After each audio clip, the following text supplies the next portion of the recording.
This portion of the CU podcast is sponsored by Twincadia, an awesome reality show filmed in an arcade bar. When you mix booze, beer, and arcade games with a staff full of geeks, you get serious entertainment. Check out Twincadia on YouTube. Good news, everyone.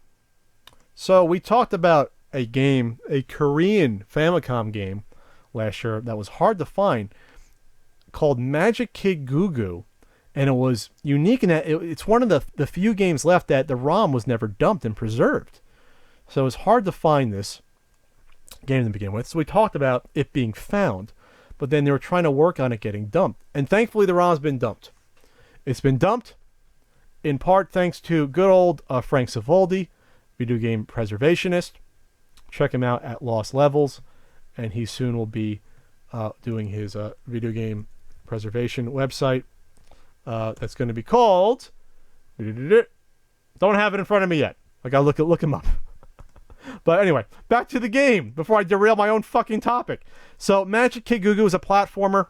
We thought it looked cute a year ago when me and Ian discussed it.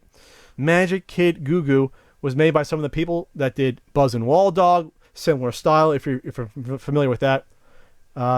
Same sound effects ripped off of Tiny Toon Adventures, according to Frank Civaldi. Similar aesthetic. Yeah, the graphic style is very similar.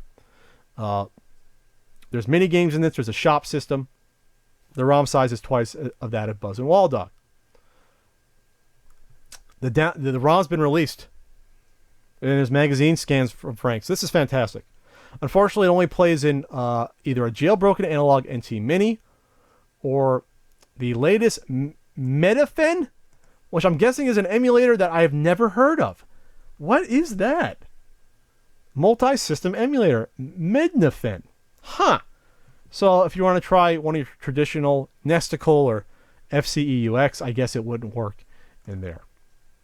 They also dumped another game called Dooley Bravo Land, but the owner of the cart wants to do something with the ROM themselves before it's out in the wild, so it's not posted yet. All right, but at least it's dumped. So this is great news. Check out some of the screenshots here or online. There's also an annotated long play out right now for the first time ever. Well, no, this was from March of last year, but it wasn't dumped yet. So this is, you can see what this game, whoa, God, they just set up a camera in front of the screen. Whoa, okay. I should probably download the game and just play through it and have a better view in it. But it's cool. It's like a, Super Mario Brothers 2 style. You can, there's platform stuff. You can pick up keys and objects and throw them at enemies. There's a male and female main character here. You can get, power-up items. Looks like a fun little game. I'll try it at some point. As long as an emulator works, I can try it. Get mapper support for that. And then you want to check out and support Frank Civaldi. He does good work. If you have anything undumped out there, please get in touch with him. I at SoCal Retro Gaming Expo, someone had a NARC prototype that they were sure contained even more violence than the actual NES release game. This was a vendor, and I asked them straight out, do you have this game dumped? And they looked at me like I was crazy. So I implored them to buy a little device that costs like $20-25 to get the ROM dumped and preserved, even if they don't release it, just to preserve it. Or to get in touch with someone like Frank to do so. Because Frank is great with this stuff. So go to gamehistory.org, which is a video game history foundation, nonprofit that's a 501c3 charitable organization that's going to be run by Frank as one of the board members, Steve Lynn's another, to help get more of these games out there, get them found, get them bought off of like Yahoo auctions, or a lot of these Japanese prototypes are being found, get them preserved.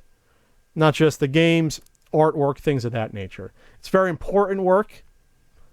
Besides, yes, you want to play these games, of course. You want to play them, brand new games that have been discovered, but you don't want these games to be lost to the annals of time.